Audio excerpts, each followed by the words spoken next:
பார்க்கே உள்ளத்தில் களிவளர ஆனந்த கனவு பல காட்டல், கண்ணீர் துளி வர உள் உருக்குதல், இவையாவும் நீ அருளும் கலைகள் அன்றோ. ஒளிவளரும் தமிழ்வாணி அடியேனர்க்கு இவை அனைத்தும் அருள்வாய் நீ என்ற மகாகவி பாரதியின் தமிழ் வணக்கத்தை முன்வைத்து திண்டுக்கல் மாவட்ட நிர்வாகமும் திண்டுக்கல் இலக்கிய களமும் இணைந்து நடத்தக்கூடிய 10வது புத்தக திருவிழாவில் மிக சிறப்பானதொரு வரவேற்புரையை வழங்கி இருக்கின்ற அருட்சகோதரி பெல்சி அவர்களே, இந்த நிகழ்வினை தம்முடைய தலைமையால் சிறப்பித்திருக்கின்ற திண்டுக்கல் ஊரக முகன்மை திட்ட இயக்குனர் திருமதி பே. திலகவதி அவர்களே, வாழ்த்துறை வழங்கி சாதாரணமாக இல்லை, பெண்கள் தான் அதிகமாக சாதித்திருக்கிறோம் என்ற வகையில் அற்புதமானதொரு வாழ்த்துறையை வழங்கிய மாநகர மேயர் மாண்புமிகு இளமதி ஜோதி பிரகாஷ் அவர்களே, வேலைவாய்ப்பு மற்றும் தொழில் வழிகாட்டு மைய உதவி இயக்குனர் திருமதி சு. பிரபாவதி அவர்களே, பாசத்துக்குரிய என் தோழி முனைவர் சக்தி ஜோதி அவர்களே, முன்னிலையை வகித்து கொண்டு இருக்கின்ற சகோதரிகளே, சிறப்பான பார்வையாளர்களாக ஒவ்வொரு வார்த்தையையும் ரசித்து கேட்டுக்கொண்டிருக்கின்ற பார்வையாளர் நண்பர்களே, இந்த மேடையில் நான் பேசுவதற்கு தொலைபேசியில் என்னை அழைத்து அன்பு பாராட்டி அழைத்து வந்து இங்கு நிறுத்தியிருக்கிற தோழர் ஆர்.எஸ். மணி ஐயா அவர்களே, உங்கள் அத்துணை பேரையும் பணிவாக வணங்கி மகிழ்கின்றேன். ரொம்ப ஒரு மகிழ்ச்சியினுடைய நிறைவில் அல்லது எல்லையில் இந்த இடத்துல நின்று கொண்டிருக்கிறேன். ஏன் அப்படின்னா, தங்கமானவர்கள் இருக்கக்கூடிய ஊர் இந்த திண்டுக்கல் என்று தெரிகிறது. அதனால தான் பக்கத்திலேயே பூட்டு, திண்டுக்கல் பூட்டு செய்து கொண்டிருக்கிறார்கள். ஆளுமை நிறைந்தவர்களாக நிரம்பிய ஊர் திண்டுக்கல். அதனால தான் ஆளுமையாளர்களுக்கெல்லாம் பட்டு போர்வை போர்த்த வேண்டும் அல்லவா, சின்னாலப்பட்டி பக்கத்தில். இன்னும் சொல்லப்போனால் எங்கள் ஐயா பேசும்போதெல்லாம் சொன்னாங்க, மணி ஐயா, கொடையாளர்களால் தான் இந்த விழா நடைபெறுகிறது. திண்டுக்கல்லில் மிகச்சிறந்த கொடையாளர்கள் இருக்கிறாங்க, அதையும் கடந்து பள்ளிகளில் நாங்கள் உண்டியல் வைத்திருக்கிறோம். ரொம்ப அற்புதமாக அதை விளக்கினாங்க. அப்படி கொடையாளர்களை எல்லாம் வாழ்த்துவதற்காகத்தான் கொடைக்கானல் உங்கள் மாவட்டத்தில் இருக்குது. கைத்தட்டலாமே, உங்கள் மாவட்டத்தை பற்றி தானே பேசிகிட்டு இருக்கிறேன். ஞானம் நிறைந்தவர்களாகிய உங்களையெல்லாம் இன்னும் ஞானமாக ஆக்க வேண்டித்தான் ஞானப்பழமாகிய தமிழ் கடவுள் முருகன் கூட உங்கள் மாவட்டத்தில் தான் இருக்கிறாரு, பழனியில். அதனால தான் திண்டுக்கல்லில் இருக்கக்கூடிய இளைய சகோதரிகளுக்கும் சகோதரர்களுக்கும் நான் சொல்லிக்கொள்வது ஒன்றே ஒன்று தான், உங்களுடைய இலக்கை நோக்கி நீங்கள் பயணம் செய்யுங்கள். உங்களுக்காக காத்திருக்கிறது திண்டுக்கல் இலக்கிய களம், உங்களை களமாட வெற்றி பெற வைப்பதற்காக என்று சொல்லி என்னுடைய உரையை நான் தொடங்குகின்றேன். பெண்களால் முன்னேறக்கூடும், பெரும் தமிழ் நாடும் என் நாடும் புரட்சி கவிஞர் பாரதிதாசன். பாருங்கள், அத்துணை பேரும் இந்த தமிழகத்தை முன்னேற்றி கொண்டிருக்கக்கூடிய பெண்கள் தான் இந்த மேடையில் அமர்ந்து கொண்டிருக்கிறார்கள். குறிப்பாக மேயர், திட்ட இயக்குனர் உட்பட அத்தனை பேரையும் நான் சொல்லுகின்றேன். அம்மாவே சொல்லிட்டாங்க, 52%, 21 மாநகர ஆட்சி, 21ல் 11 பேர் பெண்கள். எங்களுக்கு காலர் இல்லை தூக்கி விட்டுக்கிறதுக்கு.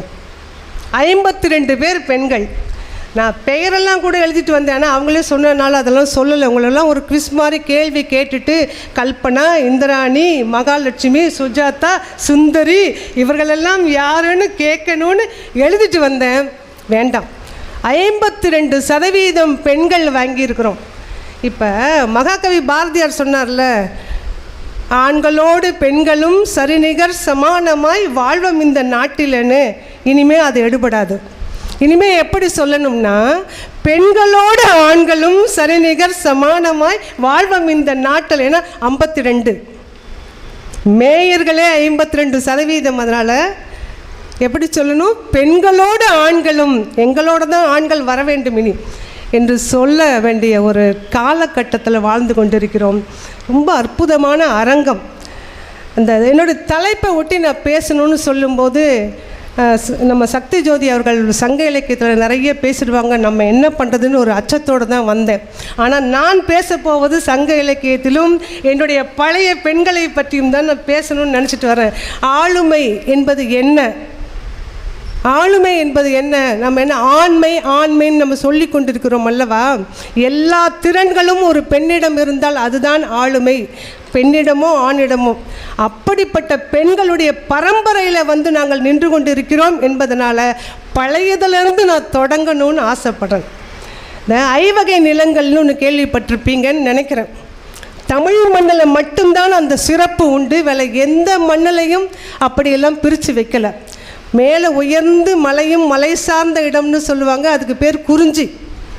அதற்கு அடுத்ததாக கீழே இருக்கிறது காடும் காடு சார்ந்த இடம்னு சொல்லுவாங்க, காடு, அதுக்கு பேர் முல்லை. அதுக்கு அடுத்தது வயலும் வயல் சார்ந்த இடம், அதற்கு பேர் மருதம். அதுக்கு கீழே கடலும் கடல் சார்ந்த இடம், அது பள்ளமானது, அதுக்கு பேர் தான் நெய்தல். பாலை என்று ஒரு நிலம் இல்லை தமிழகத்தில். ஆனால் குறிஞ்சியும் முல்லையும் மே மாதத்தில் கருகி ஒன்றுமே இல்லாமல் இருக்கும், அதுக்கு பேர் தான் பாலை. இப்போ இது எதையே சொல்கிறீங்கன்னு கேட்கக்கூடாது. நீங்கள் இதில் என்ன ஒரு சூட்சமம் இருக்குது அப்படின்னா, இந்த 5 வகை நிலங்களுக்கு கடவுளர்கள்னு 5 பேரை சொல்லியிருப்பாங்க. சக்தி ஜோதிக்கு தான் அது தெளிவாக தெரியும். நீங்கள் குறிஞ்சி நிலம் என்று சொன்னால் அதற்கு கடவுள் யாருக்காவது தெரியுமா? முருகன். சூப்பர். குறிஞ்சின்னு சொன்னால் அந்த நிலத்துக்கு கடவுள் முருகன். முல்லை நிலத்துக்கு கடவுள் திருமால். பாருங்க, குறிஞ்சி ரொம்ப வளமான நிலம், அங்கே அருவிலாம் இருக்கும், ஆனால் அங்கே முருகன். அதற்கு அடுத்ததாக முல்லை காடும் காடு சார்ந்த இடம், நல்ல சந்தனம் மணக்கக்கூடிய மரங்கள் இருக்கும், அந்த நிலத்துக்கு பெயர், அந்த நிலத்துக்கு கடவுள் திருமால். அதற்கு அடுத்த நிலமாக மருதம் இருக்கும், வயலும் வயல் சார்ந்த இடம், பார்க்குறதுக்கே இந்திரலோகம் மாதிரி இருக்கும், அதுக்கு கடவுள் இந்திரன். அதுக்கும் கீழே கடலும் கடல் சார்ந்த இடம், அதில் எல்லா வளங்களும் இருக்கும், மீன், உப்பு, சங்கு, முத்து, பவளம் என்று எல்லாம் கிடைக்கும், அந்த நிலத்துக்கு கடவுள் வருணன். ஆனால் ஒன்றுமே இல்லாத காஞ்சி போன பாலை என்று சொல்லக்கூடிய அந்த நிலத்துக்கு கடவுள் யார் தெரியுமா? கொற்றவை என்று சொல்லக்கூடிய ஒரு பெண் தெய்வம். ஒரே ஒரு நிலத்துக்கு பெண் தெய்வம். அது எந்த நிலத்துக்குன்னு நீங்கள் பார்த்தீங்கன்னா, எந்த வளமும் இல்லாமல் வாழ்வாதாரத்துக்கே நாம் கடினப்படக்கூடிய ஒரு நிலத்துக்கு கடவுள் கொற்றவை அல்லது காளின்னு சொல்லுவாங்க. யோசிச்சு பாருங்கள், ஏன் அப்படி கொடுத்தார்கள்? ஏமாந்தவங்கன்னு கொடுத்துட்டாங்களா? இல்லை. பெண்களிடம் ஆளுமை திறன் இருக்கிறது. நீங்கள் எப்படிப்பட்ட வீணா போன நிலத்தை கொடுத்தாலும் அதையும் கூட பொன் விளையும் பூமியாக மாற்றக்கூடிய திறம் பெண்களிடம் இருக்கிறது என்பதற்காகத்தான் பாலை நிலத்தினுடைய கடவுளாக கொற்றவையை சொன்னாங்க. திருவள்ளுவர்கிட்ட பெண்களுக்கெல்லாம் ரொம்ப கோபம் இருக்கும். ஒரு அதிகாரத்தை அவர் எழுதியதுனால பெண்களிடம் நிறைய வசவு வாங்கி கொண்டார். ஆனால் எனக்கு அதில் கூட ரொம்ப மகிழ்ச்சி உண்டு. வாழ்க்கை துணை நலம்னு ஒரு அதிகாரத்தை எழுதியிருப்பார். அதில் 10 குறட்பாக்கள் பெண்களுக்கு அறிவுரை தான் சொல்லியிருப்பார். அந்த அறிவுரையை பார்த்த உடனேயே பெண்கள் எல்லாரும் கோபித்து கொண்டார்கள். ஆனால் எனக்கு அந்த தலைப்பை பார்த்த உடனே மிகப்பெரிய மகிழ்ச்சி. என்ன தெரியுமா? யாருக்கு யார் துணையாக இருக்க முடியும்? ஒரு பலம் இல்லாத, தன்னம்பிக்கை இல்லாத ஒரு மருத்துவமனைக்கு போகிறோன்னு வைங்க, ஒரு நோயாளிக்கு யார் துணையாக இருக்க வேண்டும்? ஒரு பலசாலி தான் பக்கத்தில் அவரை தூக்கி உட்காந்து வைக்க, குளிப்பாட்ட, சாப்பாடு ஊட்டுவதற்கு துணையாக இருக்க வேண்டும், முடியும். அதே போல் ஒரு நம்ம ராகவா லாரன்ஸ் மாதிரி இருட்டில் போகிறதுக்கு பயந்து கொள்ளக்கூடிய ஒருவருக்கு யார் துணையாக இருக்க முடியும்? ஒரு தைரியமான ஒரு ஆள் தானே துணையாக இருக்க முடியும். அதனால தான் திருவள்ளுவர் யோசித்தார், ஆண்கள் உடலளவில் பலமானவர்கள் தான், நான் இல்லைன்னு சொல்லலை, ஆண்கள் உடலளவில் பலமானவர்கள் தான், ஆனால் அவர்களுக்கு உள்ளத்தில் கொஞ்சம் அச்சம் இருக்கும். அந்த அச்சத்தின் காரணமாக நீங்கள் தான் அவர்களை வழிநடத்த வேண்டும் என்பதற்காக வாழ்க்கை துணை நலம் என்று சொல்லி ஒரு 10 குறட்பாக்களை எழுதினார்னு நான் நினைக்கிறேன். இங்கே இருக்கிறவங்களாம் அதை ஆமோதிக்கிறார்கள். மேயர் அவர்களே ஆமோதித்து விட்டார்கள். இதை விட வேறு என்ன வேணும்? அங்கேருந்து தான் நான் தொடங்கணும்னு நினைக்கிறேன். முதல் பெண்ணியவாதி எது ஆளுமை திறன் என்று சொன்னால், சும்மா நான் மட்டும் 4 கவிதை எழுதுவது அல்ல ஆளுமை திறன். அதையும் தாண்டி சாதிக்க வேண்டியது நிறைய இருக்குது. அந்த வகையில் முதல்ல ஆளுமையாக கவிதை எழுதிய ஒரு ஔவையாரிலிருந்து நான் தொடங்கலான்னு நினைக்கிறேன். ஔவையார் ஏன் அப்படின்னா, ஒரு காலகட்டத்தில் காதலை பெண்கள் சொல்லக்கூடாது. சக்தி ஜோதி சொன்ன மாதிரி தான், காதல் வந்தாச்சுன்னா ஆண் மட்டும்தான் சொல்லுவான். பெண் என்ன செய்யணும்னா, கால் கட்டை விரலால் கோலம் போட்டுக்கொண்டு தலையை குனிஞ்சிக்கிட்டு நிற்கணும். ஆண் மட்டும்தான் காதலை சொல்லணும். அப்படிப்பட்ட காலகட்டத்தில், இதெல்லாம் நீங்கள் சொல்ல வேண்டிய பாடல்கள், நான் சொல்லி கொண்டு இருக்கிறேன். அப்படிப்பட்ட காலகட்டத்தில் ஔவை தான் சொல்கிறான், முதல்ல தன்னுடைய காதலை வெளியில் சொன்னது மட்டுமல்ல, தன்னுடைய உடல் மொழியை, அந்த காதலினால் ஏற்படக்கூடிய துன்பத்தை, வாதையை வெளியில் சொன்னவ ஔவையார். ரொம்ப அற்புதமாக சொல்வாங்க. பாருங்கள், ராத்திரி ஆச்சு, இந்த ஊர் மக்கள் எல்லோரும் உறங்கி கொண்டிருக்கிறார்கள். என்னுடைய காதல் நோயை தெரியாமல் இப்படி உறங்குறாங்களே, நான் என்ன செய்யட்டும்? முட்டிக்கட்டுமா, அடிச்சுக்கட்டுமா, ஓன்னு கத்தி அழட்டுமா என்று கேட்டு தன்னுடைய காதலை வெளிப்படுத்திய முதல் பெண்ணியவாதி என்று ஔவை பெருமாட்டியை நான் இங்கே சொல்கிறேன். பாட்டு உங்களுக்கு புரியுதோ இல்லையோ, 2 வார்த்தை நான் படிச்சிடுறேன். முட்டுவேன் கொள், தாக்குவேன் கொள், ஓல் என கூவுவேன் கொள், அலமரர் அசை வழி அழைப்ப, காற்று வந்து என்னை கஷ்டப்படுத்துது. இரவு நேரம், குளிர் நாளில், பனியில் காதல் பெற்ற ஒரு பெண்ணுக்கு எப்படி இருக்கும்? காற்று வந்து என்னை கடினப்படுத்துகிறது. என் உயவு நோய் அறியாது துஞ்சும் ஊரார்க்கே, இந்த ஊர் மக்களுக்கு என்னுடைய காதல் நோய் தெரியலையே, நான் என்ன செய்யட்டும்னு கத்திக்கொண்டே ஓடுவது போல கவிதை எழுதிய, உடல் மொழியை வெளியில் பேசிய முதல் பெண்ணியவாதி ஔவையார் தான். அதை சொல்லிகிட்டே இருக்கும்போது, முதல் பெண்ணியவாதி மட்டும் அல்ல, ஆண் பெண் நட்பு என்பது இந்த 21ஆம் நூற்றாண்டில் கூட ஒரு ஆணை என்னுடைய நண்பன் என்று ரொம்ப தைரியமாக வெளியில் சொல்லிக்கவோ பேசவோ முடியல. நேற்று என்னுடைய தோழி, முகநூல் தோழி டாக்டர் ஜீவரேகா, அவங்க ஒரு பதிவு போட்டிருக்கிறாங்க. என்னுடைய நண்பருடைய முகநூலில் இந்த பதிவு இருக்குது, இதுக்கு என்ன செய்யலான்னு கேட்டு போட்டிருந்தாங்க. அந்த பதிவில் என்ன இருந்தது என்றால், பெண்கள் கணவன் இல்லாத நேரத்தில் ஆண் நண்பர்களோடு பேசாதீர்கள், பெண்கள் கணவன் இல்லாத நேரத்தில் அண்ணன், தம்பி, தந்தை கூட பேசாதீர்கள் என்று எழுதியிருக்கிறதுல பெரிய நீளமான கட்டுரை. அது எனக்கு ரொம்ப கோபம். கீழே இன்னுமா இவர் உங்கள் நண்பர் அப்படின்னு கேட்டு வந்துட்டேன், அவ்வளோதான். அப்போ இப்படிப்பட்ட காலகட்டத்தில் 21ஆவது நூற்றாண்டில் கூட நம்மால் நட்பை சொல்ல முடியவில்லை, நண்பர்களோடு வெளிப்படையாக பேச முடியல, இவன்தான் என் நண்பன் என்று சொல்ல முடியாத இந்த காலகட்டத்தில். ஆனால் ஔவையார் சங்க காலகட்டத்தில் சொல்கிறாங்க, இவன் என் நண்பன். இவன் எப்படிப்பட்ட நண்பன் தெரியுமா? கொஞ்சமாக கல் கிடைத்தால் எனக்கு மட்டும் தருவான், நிறைய கல் கிடச்சிது அப்படின்னா எங்கள் எல்லாருக்கும் கொடுத்து அவனும் குடிப்பான். அப்போல்லாம் கல் அருந்துவது என்பது மரபாக இருந்தது. நான் இப்போ சொல்கிறேன், இந்த டாஸ்மார்க் இதையெல்லாம் நான் சொல்லலை. கொஞ்சமாக கிடைத்தால் எனக்கு மட்டும் தருவான், அதிகமாக கிடைத்தால் எல்லோருக்கும் கொடுத்து அவனும் எங்களோடு அமர்ந்து மகிழ்ந்து அந்த சிறப்பை கொண்டாடுவான்னு சொல்லி அவன் இறந்தபோது அழுகிறாள் என்றால் அவளுடைய நட்பு எவ்வளோ உயர்ந்தது, அதை சொல்லக்கூடிய தைரியம், ஆளுமை எப்படி அந்த ஔவையாரிடம் இருந்தது. இது சொல்லிகிட்டே இருக்கும்போது, மிகச்சிறந்த அரசியல்வாதி ஔவையார். உங்கள் எல்லாருக்குமே தெரிஞ்சிருக்கும், எல்லோரும் போர் நடந்தாவே ஆண் கவிஞர்கள் உடனே பரணி பாடுறேன்பாங்க, கலிங்கத்து பரணிம்பாங்க. போர், இன்னும் சொல்லப்போனால் தூண்டி விட்டு போர்களை உற்சாகப்படுத்ததே கவிஞர்கள் தான், ஆண் கவிஞர்கள். அப்படிப்பட்ட காலத்தில் ஔவையார் மட்டும்தான் முதல்ல போரே வேண்டாம், போர் என்பது இந்த உலகத்தில் 2 பக்கமும் அழிவை ஏற்படுத்தும் என்று அமைதிக்கான தூதுவராக முதல்ல சென்ற த அம்பாசிடர்னு சொல்லுவோம் இல்லையா, த ஃபர்ஸ்ட் அம்பாசிடர் ஔவை பெருமாட்டி தான்.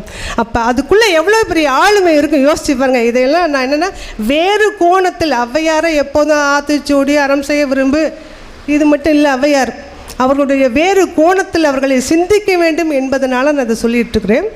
முதல்ல ஒரு நாட்டிலிருந்து வேறு நாடு, ஏங்க தமிழ்நாட்டுக்குள்ளேயே ஒரு நாடு வேறு நாடா, அப்படி தானே கடந்தோம் நம்ம தமிழர்கள். ஒரு நாட்டுக்குள்ளேயே சேர நாடு, சோழ நாடு, பாண்டிய நாடு என்று பிரித்து வைத்து கொண்டிருந்தோமே.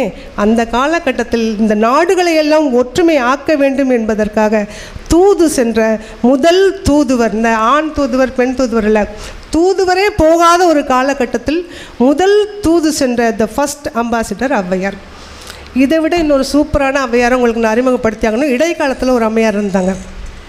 அந்த அம்மையார் எப்படின்னா, அவங்க தான் இனிமேல் சிறப்பு. அவங்க தான் இந்த சின்ன குழந்தைகள் எல்லோரும் வந்து கற்றவர்களுக்கு மட்டுமே பாடல் எழுதி கொண்டிருந்தார்கள். ஆனால் இந்த ஔவையார் மட்டும்தான் ஏழை பாளைகளுக்கு பாடல் எழுதினாங்க. அதனாலேயே இந்த ஔவையாரை நாம் பாராட்ட வேண்டும். யார் காலத்தில் அப்படின்னா, அவங்க வாழ்ந்த காலத்தில் ஒரு 4-5 ஆண் கவிஞர்கள் இருந்தாங்க. இப்போ நாங்கள்லாம் இருக்கிற மாதிரி. இப்போ நாங்களாம் போட்டியே போட முடியாது. 100 ஆண் கவிஞர்கள் இருப்பாங்க, நாங்கள் 4 பேர் பெண்கள் இருப்போம். அதே போல் அப்போதும் கூட ஆண்கள் நிறைய இருந்தார்கள், ஔவையார் ஒருத்தங்க இருந்தாங்க. இந்த சொல்லுவாங்க இல்லையா, ஒரே ஒரு பொம்பளை 4 ஆண் கவிஞர்களுக்கு டஃப்பு கொடுத்தாங்க. அதுதான் ரொம்ப முக்கியம். 4 பேர் யார்? புகழேந்தி, ஒட்டக்கூத்தர், இந்த பெரிய கவிஞராகிய கம்பன். கம்பனை பற்றி இப்படி தானே சொல்லுவாங்க, 10,000 கவிதை முத்தாக அள்ளித்தந்த சத்தான கவிஞனுக்கு ஈடு இன்னும் வித்தாகவில்லை என்று பாடு. சீதை நடையழகும் ஸ்ரீராமன் தோளழகும் போதை நிறைந்ததென்று சொல்லி என்னை போட்டான் மதுக்குடத்தில் அள்ளிம்பார் கவிஞர் கண்ணதாசன். அப்படிப்பட்ட 10,000 கவிதைகளை கொடுத்த, ராமாயணத்தை கொடுத்த கம்பனுக்கு டஃப்பு கொடுத்தவங்க ஔவையார். அதனால் அவரை பற்றி பேசணும். எல்லா இடங்கள்லேயும் கம்பனுக்கும் ஔவையாருக்கும் மிகப்பெரிய போட்டி நடந்துக்கிட்டே இருக்கும். ஒரே ஒரு பெண்மணி தான் கம்பன், ஒட்டக்கூத்தன், புகழேந்தி, எல்லோரும் ஒரு காலத்தில் வாழ்ந்தவங்க.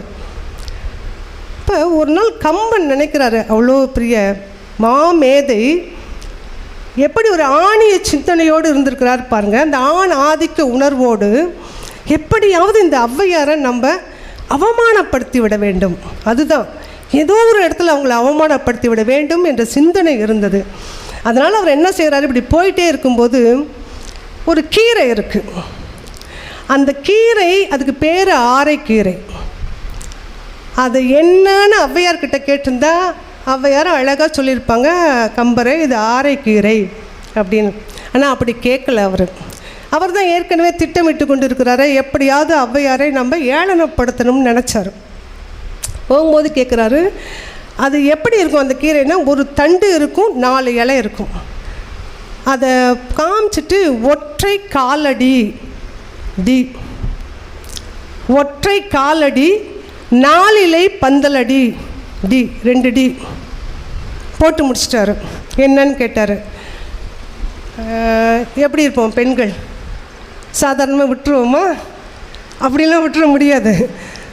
இந்த மாதிரிலாம் அவர் யோசிக்கலை அவை பெருமான். உடனே பதில் சொன்னாங்க, 8.25 லட்சணமே எமனேறும் பரியே, மட்டில் பெரியம்மை வாகனமே, முட்டை கூரை இல்லாத வீடே, குலராமன் தூதுவனே, ஆரையடா சொன்னாயடா. முடிஞ்சு போச்சா? இதான் வாயை கொடுத்து வாயை வாங்கிக்கிறதுங்கிறது, வம்ப வாங்கிக்கிறது. என்னென்னு புரிஞ்சிச்சு அவங்களுக்கு? 8.25 லட்சணமே, 8 என்ற தமிழ் எண்ணுக்கு தமிழ் எழுத்து ஆ, கால் 1/4 குவார்ட்டர், கால் குவார்ட்டர் இல்லை, 1/4க்கு தமிழ் எழுத்து வா. இப்போ போட்டுக்கோங்க, 8.25 லட்சணமே, அவல் லட்சணமே. மேயர் அவர்கள் தான் டக்குன்னு பதில் சொல்கிறாங்க. 8.25 லட்சணமே, அவல் லட்சணமே, எமனேறும் பரியே, எமனுடைய வாகனம் எரும மாடே, மட்டில் பெரியம்மை வாகனமே. சிறியம்மை சின்னவ அப்படின்னா திருமகள் லக்ஷ்மி, பெரியவ அப்படின்னா மூதேவி. அந்த மூதேவியுடைய வாகனம் எது? கழுதை. மட்டில் பெரியம்மை வாகனமே, கழுதையே. முட்டை கூரை இல்லாத வீடே, மேலே மேற்கூரை இல்லைன்னா அந்த வீட்டுக்கு என்ன பேர்? குட்டிச்செவரு. குட்டிச்செவரே, குலராமன் தூதுவனே, குரங்கு எல்லாம் சொல்லிட்டு ஆரையடா சொன்னாயது. அது ஆரைக்கீரைடா. அங்கேயும் ஒரு டாவையும் போட்டாங்க, டாவோடு சேர்ந்து ஒரு 4-5 போட்டாங்க. இதுதான் ஔவையாருடைய ஆண்மைத்தன்மைன்னு சொல்ல வந்தேன்.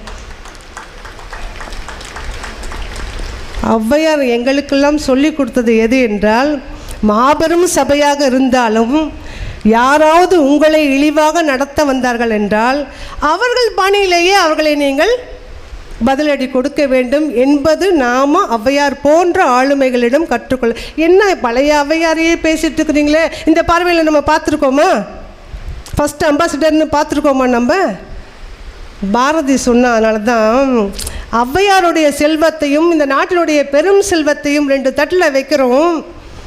எது உங்களுக்கு வேண்டும் என்று கேட்டால், பிற செல்வங்கள் அழிந்து விட்டால் ஈட்டிக்கொள்ள முடியும், ஆனால் ஔவையாருடைய செல்வங்கள் மறைந்து விட்டால் ஒருபோதும் ஈட்டிக்கொள்ள முடியாது. அதனால் ஔவையாருடைய செல்வங்கள் தான் எங்களுக்கு வேண்டும் என்று சொன்னால், அப்படிப்பட்ட முதல் பெண்ணியவாதியாகிய முதல் ஆண்மை நிறைந்தவளாகிய ஔவை பெருமானுக்கு இந்த நேரத்தில் நம்ம வாழ்த்து சொல்ல வேண்டாமா? எங்களுக்கெல்லாம் ஒரு மூதாதையாக வழிகாட்டியாக இருந்தவள். ஏன்னா ஊரெங்கும் கம்பன் கழகம் இருக்குது, எங்கேயாவது ஔவையாருக்கு கழகம் இருக்கு? மறைக்கப்பட்ட வரலாறுகள் அதில் ஒன்று இது. இந்த ஔவையுடைய கொள்கையை சொல்லும்போது, அதுவும் அரசியல் கொள்கையை சொல்லும்போது, இந்த மண்ணில் வாழ்ந்து இந்த மண்ணில் மறைந்த ஒரு பெண்மணியை பற்றி நான் பேசாமல் இருந்தால் அது அற்புதமான சிந்தனை அரங்கமாக இருப்பதற்கு வாய்ப்பே இல்லை. பக்கத்தில் அழகம்பட்டி, அழகம்பட்டின்னு சொன்ன உடனே நீங்கள் எல்லாருமே புரிஞ்சிருப்பீங்க. ஏஎஸ் பொன்னம்மாள் ஆகச்சிறந்த அரசியல்வாதி. எப்படிப்பட்ட அரசியல்வாதி? மாற்று கட்சிக்கு வான்னு சொன்னால் கூட வர முடியாது என்று சொன்ன அரசியல்வாதி. 7 முதல்வர்களை சந்தித்து அவர்களோடு தொடர்பில் இருந்த அரசியல்வாதி. உங்கள் மாவட்டத்தில், உங்கள் ஊர் பக்கத்தில் திண்டுக்கல்லில் இருந்த அரசியல்வாதி ஏஎஸ் பொன்னம்மாள். பெரும்பாலும் பல பேர் இதெல்லாம் பேச மாட்டாங்க. நான் என்ன சொல்கிறேன்னா, அயலகத்தில் இருக்கக்கூடிய, அயல் நாட்டில் இருக்கக்கூடிய பெண்களை பேசுவதை விட என் மண்ணில் இருக்கக்கூடிய பெண்கள் சாதித்தார்களா, அவர்களை முதலில் பேசுங்கள் என்பது தான் என்னுடைய வாதம். அதனால தான் நான் இவங்களை எடுக்கிறேன். முத்தமிழறிஞர் கலைஞர் எழுதுகிறாங்க, அவருடைய இரங்கல் எழுதும்போது, மாற்று கட்சி, அவங்க காங்கிரஸில் இருந்தாங்க, கலைஞர் திமுக இருந்தபோது அவர் எழுதுகிறாரு, மாற்று கட்சியில் இருந்தாலும் கூட எப்போது சென்னைக்கு வந்தாலும் என்னை வந்து பார்த்து விட்டு போகக்கூடிய ஒரு பேர் அன்பான ஆளுமை ஏஎஸ் பொன்னம்மாள்னு எழுதுகிறாரு. கலைஞருக்கே ஒரு முறை பதவி பிரமாணம் செய்து வைத்த பெருமை ஏஎஸ் பொன்னம்மாள் அவர்களுக்கு உண்டு. ரொம்ப முக்கியமாக 7 முதல்வர்களோடு சந்தித்து உரையாடி இருக்கிறாங்க. இதில் சிறப்பு என்னென்னா, புரட்சித் தலைவர் எம்ஜிஆர் அவங்கள கூப்பிடுறாங்க விருந்துக்கு. 2 பேரை பற்றியாவது தெளிவாக பேசிக்கலாம், அப்புறமா சுருக்கமாக போகலாம். அப்படி விருந்துக்கு அழைத்த போது அவங்க போய், எம்ஜிஆருடைய விருந்து எப்படி இருக்கும்னு எல்லாருக்கும் தெரியும். விருந்துனாவே புரட்சித் தலைவர் தான் கொடுக்கணும். ஏன்னா எல்லா வகையான உணவும் வைத்து அருகில் அமர்ந்து பரிமாறக்கூடிய ஒரு ஆளுமை எம்ஜிஆர். பக்கத்தில் ஜானகி அம்மாவும் இருக்கிறாங்க, எம்ஜிஆரும் உட்காந்துருக்குறாங்க, விருந்து கொடுத்துட்ருக்குறாங்க. அப்போ ஜானகி அம்மா கேட்டாங்களாம்மா, எங்கள் கட்சிக்கே நீங்கள் வந்துருங்களேன். யார்கிட்ட? உங்கள் மண்ணின் பெருமை மிகு ஆளுமை பொன்னம்மா அவர்களிடம் கேட்டார்களாம். அப்போ அவங்க சொன்னாங்களாம்மா, உயிரே போனாலும் நான் கட்சி மாற மாட்டேன். எவ்வளோ பெரிய கொள்கை, எவ்வளோ பெரிய ஆளுமை! இதே கேள்வியை ஒரு ஆணிடம் கேட்டிருந்தா, அப்போல்லாம் காங்கிரஸ் பெரிய இல்லாமல் தான் இருந்தாங்க. இதே ஒரு கேள்வியை ஒரு ஆணிடம் கேட்டிருந்தால், என்ன கொடுக்குறீங்க, கார் தரீங்களா, அப்படி தானே கேட்டுப்பாங்க. நான் எல்லாரையும் சொல்ல வரல. இதில் என்ன இன்னொரு முக்கியமான செய்தி என்னென்னா, அவங்க படிக்காதவங்க, 3ஆம் வகுப்பு வரை மட்டும்தான் படித்திருந்தார்கள். அதன் பிறகு கோபால் ஐயர் என்பவர் சிதம்பரத்துக்கு அழைத்து கொண்டு போய் 10ஆம் வகுப்பு வரைக்கும் படித்தாங்க. 22 வயதில் 25 வயது என்று சொல்லி அரசியலுக்கு போயிட்டாங்க. அரசியலுக்கு போன பின் சின்ன வயசுலேயே கல்யாணம் ஆகிடுச்சு. அது ரொம்ப முக்கியம். திருமணம்னு பேசி கொண்டு இருந்தோம்ல, பொது வாழ்க்கையில் ஒரு பெண் வந்தால் அவளுக்கு திருமணம் எவ்வளவு இடையூறாக இருக்கும் என்பதற்கு ஏஎஸ் பொன்னம்மாள் அவர்கள் தான் எடுத்துக்காட்டு. அவங்க கல்யாணம் ஆகிடுச்சு, அவங்க அரசியலுக்கு போகிறாங்க. எப்படி போனார்கள் தெரியுமா? தன்னுடைய கழுத்தில் இருந்த தாலியை கலட்டி தன் தங்கையின் கழுத்தில் மாட்டி விட்டு போனாங்க. கவிஞர் ஜெயபாஸ்கரன் ஒரு அற்புதமான கவிதையை சொல்லுவார். இந்த கவிதை நிச்சயமாக உங்களுக்கு பிடிக்கும் என்பதற்காக சொல்லுகின்றேன். இந்த நேரத்திற்கு பொருத்தமானது என்பதனாலும் கூட. ஒரு கணவன் சொல்கிறான், நானும் நீயும் சேர்ந்திருக்கும் புகைப்படத்தில் நான் நாற்காலியில் அமர்ந்திருப்பேன். நம்ம வீட்டில் நீங்கள் போய் பாருங்கள், அப்பா அம்மாவுடைய புகைப்படங்கள் எல்லாம் அப்பா கம்பீரமாக நாற்காலியில் அமர்ந்திருப்பார். பக்கத்தில் ஒரு 10 கிலோ கவலையை மூஞ்சியில் சுமந்துக்கிட்டு ஒரு பொண்ணு நிற்குதுன்னா அதுதான் அம்மா. அது முகத்தில் 10 கிலோ நான் கம்மியாக சொல்லிட்டேன்னு நினைக்கிறேன். நீயும் நானும் சேர்ந்திருக்கும் புகைப்படத்தில் நான் நாற்காலியில் அமர்ந்திருப்பேன், அருகில் பவ்யமாக நின்று கொண்டிருப்பாய் நீ. கணவன் சொல்கிறது. நீ இருப்பதை எவரும் கேட்காமல் வெளிப்படுத்திக் கொள்வதே இல்லை. நான் ஒரு காலத்தில் ஆண்கள் தான் மிஞ்சி போடணும் காலில். ஏன்னா அவர் திருமணமானவர் என்பது மற்றவர்களுக்கு தெரிய வேண்டும் என்பதற்காக. ஆனால் இப்போ எந்த ஆணாவது மிஞ்சி போட்டிருக்காங்களா? இல்லை, எங்கேயுமே இல்லை. நீ இருப்பதை எவரும் கேட்காமல் நான் வெளிப்படுத்திக் கொள்வதே இல்லை. நான் இருப்பதை அடையாளங்கள் அணிந்து வெளிப்படுத்தி ஆக வேண்டும். நீ இங்கே போட்டு வச்சுக்கணும், தாலி போட்டுக்கணும், மெட்டி போட்டுக்கணும், எல்லாமே போட்டுக்கொண்டு ஆக வேண்டும் பெண்கள் என்றால். உன் இனத்து கற்புக்கரசிகளின் பெயர்களை சொல்லி உன்னை மிரட்டுவேன் நான். எல்லார் வீட்லேயும் நடக்கிறது தான். என் இனத்து அயோக்கியர்களின் பெயர் பட்டியல் உனக்கு தெரிந்திருந்தாலும் அமைதி காப்பாய். நீ பேச முடியாது பொம்பளைங்க. கடைசியாக ஒன்று சொல்லி முடிப்பார். வருத்தமானதும் கூட, இந்த இடத்துக்கு பொருத்தமானதும் கூட சொல்வார். எனக்கு பிறகு என் நினைவுகளோடு வாழ வைப்பார்கள் உன்னை. எனக்கு பிறகு என் நினைவுகளோடு வாழ வைப்பார்கள் உன்னை. உனக்கு பிறகு உன் தங்கையோடு வாழ வைப்பார்கள் என்னைன்னு முடிப்பார். இந்த கவிதை ஆனந்த விடலில் பரிசு பெற்ற கவிதை. ஆனால் அதுதான் ஏஎஸ் பொன்னம்மாள் அவர்கள் வீட்டில் நடந்தது. தன்னுடைய தாலியை கலட்டி தன்னுடைய தங்கையின் கழுத்தில் மாட்டி விட்டு பொது வாழ்க்கைக்கு வந்தார்கள். நீங்கள் பார்த்தீங்கன்னா தெரியும், பொது வாழ்க்கைக்கு வந்தவர்களுக்கு பெரும்பாலும் குடும்ப வாழ்க்கை கொஞ்சம் கஷ்டமானதாகத்தான் இருக்கும். அது நான் எல்லாருக்கும் சொல்ல வரல. விதி விலக்குகள் உண்டு, விதி விலக்குகள் எல்லா இடத்துலையுமே உண்டு. ஏன்னா மறைக்கப்படுகிறது பலருடைய வரலாறு. அதனால் இப்படி இவங்களை சொல்லிகிட்டே இருக்கும்போது நீங்கள் எட்டயபுரம் போகணும். எட்டயபுரம்னு சொன்னாலே பாரதியார் ஞாபகத்துக்கு வருவார். அதை தாண்டி கொஞ்சம் தூரம் பாஞ்சாலங்குறிச்சி அப்படின்னு சொன்ன உடனே நமக்கு தெரியும். நீ என்ன என் குலத்து மக்களுக்கு மஞ்சளரை பணிபுரிந்தாயா மாமனா மச்சனா மானம் கெட்டவனே ஞாபகம் வந்துடும்ல, பாஞ்சாலங்குறிச்சி. அதுக்கப்புறம் கொஞ்சம் தூரம் போங்க, ஒட்டப்பிடாரம் வஉசி ஐயாவுடைய ஞாபகம் வந்துடும். அதுக்கப்புறம் இந்த பக்கம் வந்தீங்கன்னா மணியாச்சி. மணியாட்சி என்றால் ஒரு காலத்தில் மணியாட்சியாக இருந்தது, அப்போ தான் வீர மணியாட்சி ஆச்சு. இப்போது வாஞ்சி மணியாட்சி. வாஞ்சிநாதனுடைய நினைவை சொல்லக்கூடிய அது ஊர். நல்லா அந்த பக்கம் கடந்தாலே அந்த ஸ்டேஷன் வர்றதுக்கு 5 நிமிஷத்துக்கு முன்னாடியே காத்திருப்பேன்னா ஒரு புல்லரிக்கும். நம்ம நாட்டு சுதந்திர போராட்ட வீரர்களுடைய பெயரை தங்கக்கூடிய அந்த பலகையை பார்க்குறதே ஒரு மகிழ்ச்சியாக இருக்கும். அதுக்கப்புறம் திருப்பூர் குமரன், கொடிகாத்த குமரன். எங்கேயாவது பெண்களுக்கான ஊர் இப்படி இருக்குதா? பெண்களை அடையாளப்படுத்தக்கூடிய, பெண்களை நினைவூட்டக்கூடிய ஊர்கள் இருக்கிறதா? ஒரே ஒரு வேலுநாச்சியார் ஊர் நான் பல இடங்களில் கேட்குறேன். அது சிவகங்கை என்பது குழந்தைகளுக்கு தெரிவதில்லை. ஏன்னா ஊரோடு இந்த பேரெல்லாம் ஒட்டி வந்திருக்குது. ஏன்னா மற்றவர்களுக்கு அப்படி வரவில்லை. அந்த இடத்துல ஒரே ஒரு பெண்மணியை பற்றி நான் சொல்லணும். மதுரையில் ஒரு கல்லூரியில் நான் பேசிகிட்டு இருக்கிறேன். நீங்கள் சொன்னீங்க இல்லையா சிவகங்கை என்று. மதுரையில் பேசுகிறேன். மதுரைக்கு பக்கத்தில் தான் சிவகங்கை. பேசி கொண்டு இருக்கும்போது கேட்குறேன், அங்கே இந்த வெட்டுடை காளியம்மன் கோவில் அதுக்கு என்ன சிறப்பு? அங்கே வந்து பேராசிரியர்கள் இருந்தார்கள், அந்த பகுதியில் கவிஞர்கள் இருந்தார்கள், இலக்கியவாதிகள் இருந்தார்கள், மாணவர்கள் இருந்தார்கள். நான் கேட்குறேன், வெட்டுடை காளியம்மன் கோவிலுடைய சிறப்பு என்னன்னு கேட்டேன். யாருமே பதில் சொல்ல. 2 பேராசிரியர்கள் எழுந்தார்கள். ஒரு பேராசிரியர் பதில் சொன்னார், காசை வெட்டி போட்டுட்டு எதை வேண்டிக் கொள்கிறோமோ அது நடக்கும். எவ்வளோ அற்புதமான பதில் பாருங்கள். காசை வெட்டி போட்டுட்டு எதை வேண்டிக் கொள்கிறோமோ அது நடக்கும் என்ற பதிலை சொன்னார்கள். ஆனால் அந்த கோவிலுக்குள் ஒரு சுதந்திர போராட்ட தியாகியுடைய வரலாறு மறைந்திருக்கிறது என்பது எத்தனை பேருக்கு தெரியும்? ஒருவருக்குமே தெரியல. 17 வயசு பெண். திருப்பூர் குமரனுக்கு 28 வயசு அவர் மறையும் போது. இந்த பெண் 17 வயது பெண். வேலு நாச்சியார் அவருடைய கணவர் வந்து வெள்ளையர்கள். உங்களுக்கு தெரியும் அந்த போராட்டமெல்லாம் நான் இந்த மண்ணில் சொல்ல வேண்டியதில்லை. ஏன்னா இந்த திண்டுக்கல் மண்ணுக்கும் வேலு நாச்சியாருக்கும் நெருங்கிய தொடர்பு உண்டு. அதனால் அதை நான் சொல்ல வரல.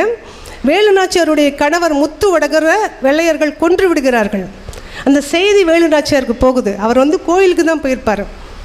கோவிலுக்கு சென்றிருக்கும் போது அவரை கொன்று விடுகிறார்கள். அந்த செய்தி வேலுநாச்சியாருக்கு போகுது. வேலுநாச்சியாரும் மருது சகோதரர்கள் எல்லோரும் சேர்ந்து தான் கணவரை பார்ப்பதற்காக வர்றாங்க. இப்படி வந்து கொண்டு இருக்கும்போது அங்கேயும் ஆங்கிலேயர்களுடைய துரத்தல் இருக்கிறது. அப்போ பிரிஞ்சு ஓடிடுறாங்க. அவர்கள்கிட்ட இருந்து தப்புவதற்காக பிரிந்து ஓடுகிறார்கள். அப்படி ஓடும்போது கொல்லங்குடி காட்டுக்கு போயிடுறாங்க வேலுநாச்சியார். அந்த காட்டில் போய் ரொம்ப தூரம் போகும்போது மயக்கம் அடைந்து விழுந்துடுறாங்க. மயக்கம் அடைந்த அந்த வேலு நாச்சியாரை 17 வயது பெண் அங்கே மாடு மேய்த்து கொண்டிருந்தவள், அவள் படிக்காதவ, அவள் தான் தண்ணி தெளித்து காப்பாற்றுறான். அப்போ வேலு நாச்சியார் சொன்னாங்க, அம்மா நான் வேலு நாச்சியார், இந்த ஆங்கிலேயர்கள் என்னை துரத்திட்டு வர்றாங்க, சொல்லிடாத, நான் இங்கே இருக்கிறேன்னு சொல்லிடாதன்னு சொல்லிட்டு போய் ஒரு புதர் மறைவில் மறைந்து கொள்கிறார் வேலு நாச்சியார். ஆங்கிலேயர்கள் வந்துட்டாங்க, கேட்குறாங்க, எங்கே யார் போனாங்க, இந்த பக்கம் போனாங்களா அந்த அம்மா? இல்லவே இல்லைங்க, அந்த பொண்ணு தெரியலேன்னு சொல்லுது. மாடு மேய்க்கிற பொண்ணாக இருந்தாலும் நாட்டுப்பற்று இருக்கும் அல்லவா? ஏன்னா வரி கொடுக்க மாட்டேன் என்று போராடி அந்த சமஸ்தானத்தை அவங்களோட கூட நிற்க வேண்டும் என்ற ஆசை இருக்கும்ல, சொல்ல மாட்டேங்குது அந்த பொண்ணு. சொல்கிறியா இல்லையா, இங்கே பாரு குதிரை போன தடம் இங்கே இருக்குது, இந்த பக்கம்தான் அந்த அம்மா போயிருக்கணும், சொல்லு என்று கேட்டபோது அவங்க அந்த பொண்ணு சொல்லவே மாட்டேங்குது. அப்படிலாம் எனக்கு தெரியாது இல்லை என்று சொல்லும்போது அவங்க மிரட்டுறாங்க, சொல்கிறியா கழுத்தை அறுத்துறட்டுமா, நீ கழுத்தை அறுத்தாலும் நான் என் நாட்டையும் என் மண்ணையும் என் மண்ணின் மகாராணியையும் காட்டி கொடுக்க மாட்டேன் என்று சொல்லி அதே இடத்துல ஆங்கிலேயர்களால் கழுத்து அறுபட்டு இறந்தவள் தான் உடையாள் என்ற பெண், 17 வயது பெண். கொஞ்ச நேரம் கழித்து வேலு நாச்சியார் பார்க்குறாங்க, கழுத்து வேறையா முண்டம் வேறையா அந்த பெண் கிடக்கிறாள். ஐயோ எனக்காக உயிர் விட்டவளா நீ என்று ஒரு கோயிலை கட்டிட்டாங்க. நம்ம ஊரில் என்ன பிரச்சனைனா, ஆண்கள் ஏதாவது தொண்டு செய்தார்கள் என்றால் அவர்களுக்கு நினைவு மண்டபம் கட்டுவார்கள். பெண்களுக்குன்னா கோயிலை கட்டி நீதாம்மா என் சாமி, நீதாம்மா என் சாமின்னு கும்பிட்டுருவாங்க. அந்த வரலாறு தெரியாமையே போயிடும். அதுக்காக சொல்ல வரேன். இப்போது உடையாள் என்ற ஒரு சுதந்திர போராட்ட பெண்ணுடைய வரலாறு தமிழகத்தில் மறைக்கப்பட்டு விட்டது. எவ்வளோ பெரிய ஆளுமை, 17 வயசு படிக்காத பொண்ணு, மாடு மேய்க்கிற பொண்ணு. யோசிச்சு பாருங்கள், உசுறு போகுதுங்கும் போது நம்ம காட்டி கொடுத்து தானே போவோம். ஆனால் காட்டி கொடுக்காமல் உயிர் விட்ட அந்த ஆளுமை தன்மை, எழுத்தறிவு கூட இல்லாத ஒரு பெண்ணிடம் இருந்தது என்றால் அதுதான் பெண்ணின் பேராண்மைன்னு சொல்ல வந்தேன். அதே மாவட்டத்தில் குயிலி, என் மாணவர்கள்கிட்ட நான் கேட்டேன், கல்லூரியில் சுதந்திர போராட்டத்தை பற்றி பேசிக்கிட்டே இருப்போம் நாங்கள் அடிக்கடி. அப்போ குயிலி தெரியுமான்னு கேட்டேன். மேம் அவங்க சுதந்திர போராட்ட தியாகியா அப்படின்னாங்க. நான் பக்குன்னு ஆயிடுச்சு. ஓ எனக்கு கூட தெரியல, இவங்களுக்கு தெரிஞ்சிருக்கேன்ட்டு. அப்படி அம்மா தெரியுமாம்மா, நீங்கள் பார்த்துருக்கீங்களா, அவங்க படிச்சிருக்கீங்களான்னு கேட்டேன். மேம் என்ன மேம் அவ்வளோ அழகாக டான்ஸ் ஆடுவாங்க. யாருமா, எனக்கு உண்மையிலே புரியல, யாருமான்னு கேட்குறேன். மேம் அந்த போட்டு மேலே ஆடுவாங்கள்ல மேம், நிலா அதுவானத்து மேலே, பரவாயில்ல அதையாவது தெரிஞ்சு வச்சுருக்காங்களேன்ற ஒரு மகிழ்ச்சியோடு. குயிலி யார்? இதே வேலு நாச்சியாருடைய மெய்காப்பாளனியாக இருந்தவர் குயிலி.